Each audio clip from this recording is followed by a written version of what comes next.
Welcome to the Real Estate Show with Pat Lopez, where we talk everything real estate. Today, my guest is John Mendys from RE/MAX Access. John, welcome to the show. Thank you, Pat, for having me. I appreciate it. Good. Okay, so I always start off the show by asking my guests to tell their story. So how did you get started in real estate?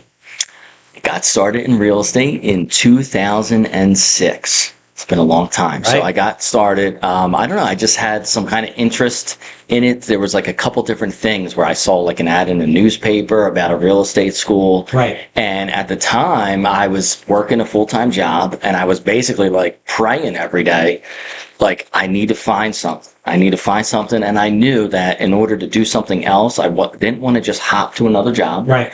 And I had already decided I didn't want to get promoted at that job. Because I was like, I would see people get promoted and then fired. Right. Promoted and then fired. And I was like, you know what? I'm not going to get thrown into that, because these people they're getting promoted, they're getting bigger incomes.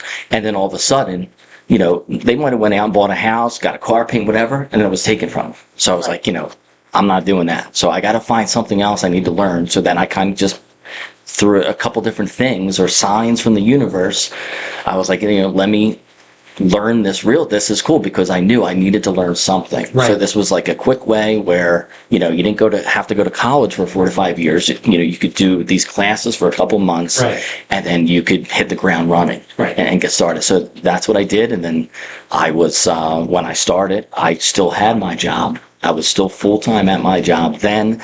As I got better and better at real estate, the income was becoming more consistent. I then went part-time. Right. I was able to kind of wiggle my way into a part-time position, and then eventually, when my income was getting even more consistent and better, then I was able to just let it go. Okay. So that's how it happened. So you were just finding something, and just real estate just.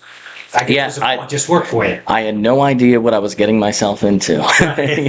So, but it's been great. It was like 18 years or so, right? It's been almost 18 years. So this would be considered my 18th year. Right. So it's pretty crazy. I can't even believe it's been that long. I can't even believe it's 2024. So right. Just time moves so fast. Now you've been with RE/MAX Access the whole time? The whole time. Which is unusual, right? Which is very unusual, yeah. So it just, I'm here, I'm still here today. Right. Will that change in the future? I don't know. I don't know what the future holds, but that's just what I've decided so far. Right. Now you deal with buyers, sellers, the whole gamut. And you do a fair amount of business, so it's not like you're just doing one deal here and there. I mean, you are a true professional. You're buying and selling. Helping people buy and sell. So you're in the thick of things. Okay, so now I've had a lot of shows. I had GPAR, I had PAR on here.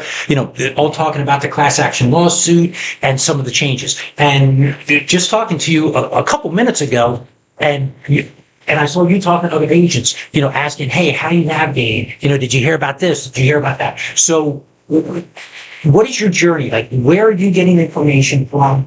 Not so much like litigating it again, because what's done is done. Mm-hmm. It is what it is. Yeah. But just tell me your journey of like, who are you talking to? What kind of Zoom seminars, whatever, what does that look like? And eventually, what are you telling your people, your buyers and sellers? Sure. Well, anyway, the changes just went into effect on the 14th. Right. So today is what, the 21st?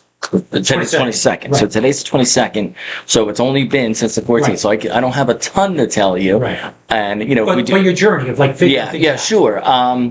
Well, I would say our conversations have helped a lot. Right. So me and you have been talking. So, and it actually has helped me to see things at a couple different angles. But yes, we had a very, I would say the biggest meeting was we did a Zoom meeting with the Pennsylvania Association of Realtors. Right. And I watched it from home on YouTube. But they did not allow questions. There was no Q&A time. So, and as I watched it, I did have a couple questions on my mind. So actually what I did is I sent in online like a request saying, hey, I have questions. I need some answers. I need some help. So they actually are great over there at the Pennsylvania Association of Realtors, the attorneys. Right. They actually called me the next morning. So, and I had a conversation with one of the attorneys that was actually on that webinar. Right. And I had a nice conversation with them. They're very helpful. Well, And let me interrupt real quick, just so for people out there.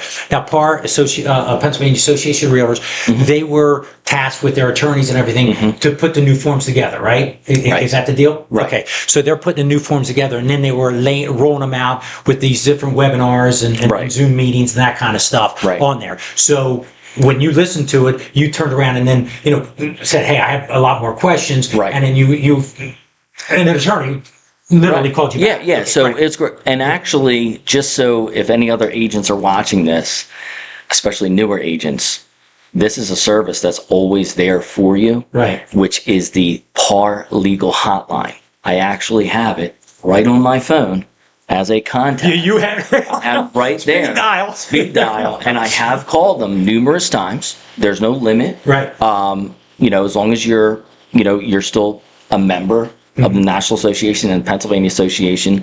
I've been in situations where I kind of knew what my answer was and I kind of knew what I was doing, but I wanted to just get that reassurance that, hey, I'm doing this right? Am I, so situations like that have come up in transactions. But anyway, so it's the same people, it's the same attorneys that are rolling out these new forms and the new way of doing things.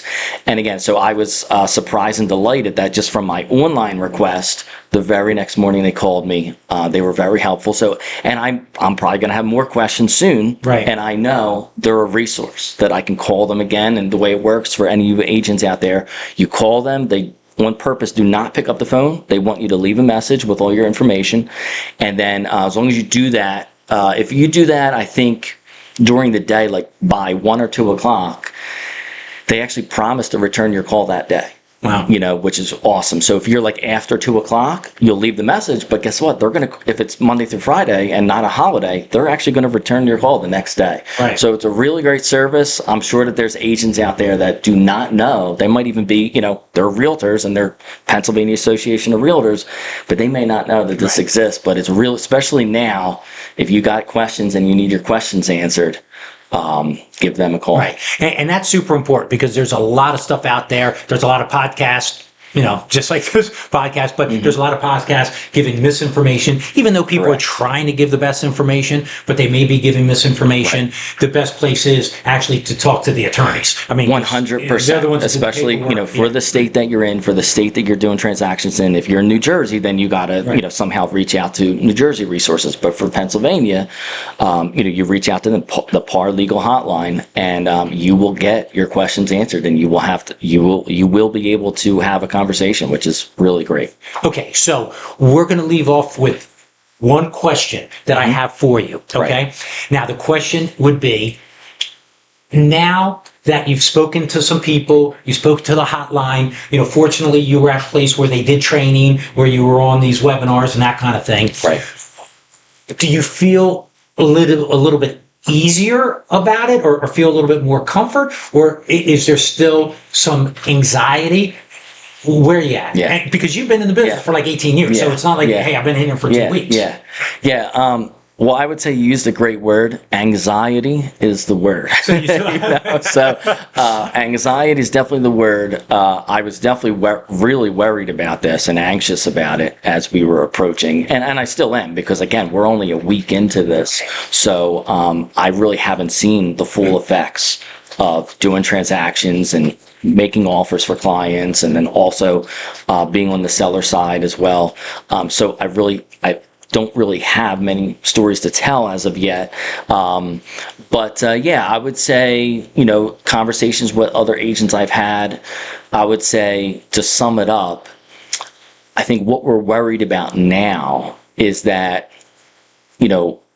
every agent and different companies are actually going to take, these new rules and these new laws, but there's still flexibility out there where they can approach it differently. And the fact that it could be approached differently has some agents worried about, what this is going to be like, because, what I'm saying is that some agents are going to meet with their sellers and they're going to approach their discussions with their sellers in one way, and they're going to be, talking to them about commissions and options with commissions in one certain way. But then another agent, they're going to go do it, and they're going to do it in a different way. And it may make it more difficult for you or for anybody. Right. So, and what that's going to mean, and this is kind of what they wanted to create anyway, but what that's going to mean is as agents are out there working with buyers, and then they're, going after and going to different houses, every house is going to be a case-by-case different situation, especially regarding the commissions now. It's going to be a case-by-case different situation with, is that seller already announcing that they're going to pay a certain commission fee? And then what I'm getting a lot of emails from agents, even in the suburbs, with $500,000, $600,000 houses, and the subject of the email is saying 2.5% to the buyer agent. So some agents and companies are doing that, and they're broadcasting it out there. But then I've heard of other companies and other agents where they're not going to do that approach. They're actually not going to advertise any commission amount. They may advertise that the seller is willing, but they're not going to tag a number on it. So what's going to happen in that situation is you're just going to make the offer, and as you make the offer, you're going to put in those terms of asking the commission. So that's the thing. So I was actually just saying to another agent in our office here, it almost seems like it might. And I don't know. I don't know what's better, because again, we've only been at this for a week. But it's kind of, it would make it easier if they would have said, hey, this is how you got to do it, and it's this one way only. But that's not the case. So I don't know. Maybe the way that we're at right now, and if it stays this way, might be the best. But I don't know that yet. But there's always been that. You always had discount brokers. You always had people that were charging, maybe 1% or a flat fee. There's always been variations. I mean, my biggest take, once again, I always say I've sold 0 houses. I'm not a realtor, so I've never sat at a kitchen table. So I can only look from the outside. But there's just a million ways to skin a cat. And I think I remember when Bright, which is the MLS for this area, when they came out and they took over the old system, everybody was going crazy because nobody knew how to work it, because things were in different spots, and now it's old hat. So I think ultimately everything will work out. I think realtors are self-employed entrepreneurs, and that is why they are doing what they're doing. And you guys will figure out how to get it done. Period. I mean, it's just the way it is. I mean, that's just my opinion. I think so. I mean, I still have a little bit of that anxiety, and that's going to stay there for a little while. But I do feel a sense of confidence that I think we are, like you said, going to figure it out. And life will go on, and transactions will happen. But I do think, if things stay the way they are, I mean, I guess that's okay. But it just means that as you go from house to house, with your clients, you're going to be met with a different uncertainty. Uncertainty. Like it's and that's the other thing. And then also explaining to buyer clients that you have to have this contract with them, and that you do have to charge them, and that you do have to charge them an amount, so that, and that doesn't mean they're paying. Doesn't, yep. But you have to, but that's the whole thing, where now there's, especially on the buy side, because you always had it on the sell side. You always went with presentations. You always had that conversation on the sales side. But now you're giving the buyers the same respect, basically, that the sellers did. You're communicating. You have to communicate. You have to explain. This is what it is. And then on the same token, you have to explain what the heck you do as a buyer's agent, because this is my opinion. Once again, I've sold 0 houses, but a buyer's agent, in my opinion, does a lot more work than the seller's agent. That's just my opinion. Some people may say I'm crazy. I may be wrong, but that's my opinion. So a buyer's agent does bring incredible value, in my opinion. The good ones. I mean, obviously, if you're horrible or not horrible, or maybe just the first day on the job, you only know what you know. But that's my opinion. It's communication, and you're going to have that dialogue on both sides. 100%. So, yeah, and to put it another way, I would say, yes, a buyer agent can potentially put in a lot more hours and work a whole lot harder for that buyer client than a seller client. However, I do kind of want to make the point that a seller agent is still critically important. Oh, 100%. Who you hire, because remember, we're talking about hundreds of thousands of dollars. So depending on the agent you hire and the quality of work and job they do but absolutely will determine, that you sold your house for $20,000 more. And the only thing is, sellers, they'll never be able to see, oh, what if I took option B instead of option A, meaning like a different agent, right, or whatever. You never get to see the result of taking the other option. But I know clearly, because I've seen it. I've seen other listing agents and how they presented the house and how they presented their photos and description and everything.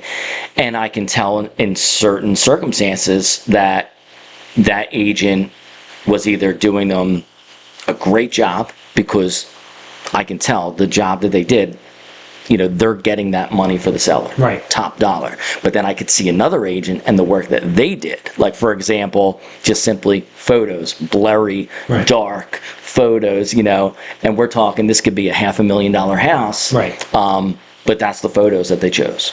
And so in that case, first impression means everything. So in that case, that seller may have lost thousands of dollars just because of how the agent presented it. So that's why I'm saying, don't want to discount the seller's agents, because I think seller's agents, and I love being a seller's agent, and I love doing a good job, because I know what I do creates the result. Right. But same thing for a buyer agent. It's just two different worlds. Right. It's two different things. No, I get it. Okay, so John, if somebody wanted to get a hold of you, they're buying, they're selling, how would they get a hold of you? They want you to be their realtor. Great. So I'm with Remax Access. The phone number is 215-400-2600. That is the office number. But if you want to contact me directly, please call me or text me on my cell phone, 267-972-2307. Okay, well, that's the Real Estate Show with Pat Lopez, where we talk everything real estate. John, thanks for being on the show. Thank you, sir. Really good insight. And when we had that conversation, I was like, bingo. I think, other people are feeling nervous. So, let's share the anxieties and that kind of thing. Absolutely. There you go. And be sure to follow the show on Facebook and Instagram and subscribe below. I have great guests coming on all the time. Remember, this show is everything real estate, no limits. Hope you enjoyed the show.